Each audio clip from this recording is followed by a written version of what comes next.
Toto Wolff défend Lewis Hamilton en conférence de presse à Austin. Alors, si c'est la dernière fois que j'ai l'occasion de me produire, c'est dommage que ça n'ait pas été génial, mais je suis reconnaissant envers vous. Lewis et moi parlons, on a toujours fait une phase de corrélation en une phase qui arrive ensuite et est rendue publique le week-end en particulier, lorsqu'il n'a pas été satisfait de sa conduite et de sa voiture. Alors, une plus une fait qu'il est mal vu, mais une règle que nous avons établie très tôt dans notre relation, c'est qu'on parle immédiatement. Pourquoi tu dis ça? Qu'est-ce que ça veut dire? C'est ce que nous avons fait, c'était qu'une phrase dans un livre. Il y avait 99 phrases autour du week-end brésilien. Bon alors, une phrase dans un livre... on sentait quand même... en fait, je pense qu'il sentait que peut-être qu'après cette course, l'équipe dirait, bon bah... Désolé Lewis, mais t'es plus en forme, on va mettre Antonelli à ta place.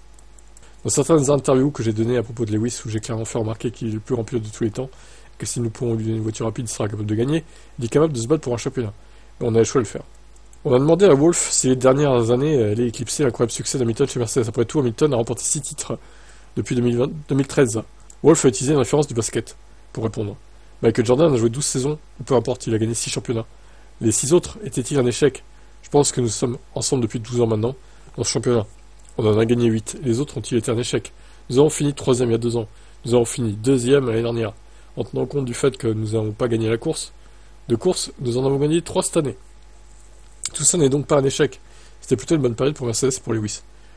Ouais, enfin, vous êtes quand même 4e au constructeur, désolé, mais vous avez beau avoir gagné 3 courses, dont une par accident avec Russell en Autriche, où les deux se sont auto-éliminés devant. Mais désolé, vous êtes 4e au constructeur et assez loin des 3 premiers en plus. C'est pas comme s'ils jouaient le titre avec les autres, quoi. Donc, en plus, il y a Perez qui est nul chez Red Bull. Chez Red Bull, il y a un pilote ennemi, quoi. Donc, 2024, c'est pas un grand résultat pour l'équipe, globalement. On va essayer de faire de mieux en mieux chaque jour, chaque week-end. Ça sera de même la saison prochaine. Et puis en 2026, évidemment, avec la nouvelle réglementation. Faites donc. J'espère juste que Hamilton pourra briller une dernière fois dans les 3 courses qui restent.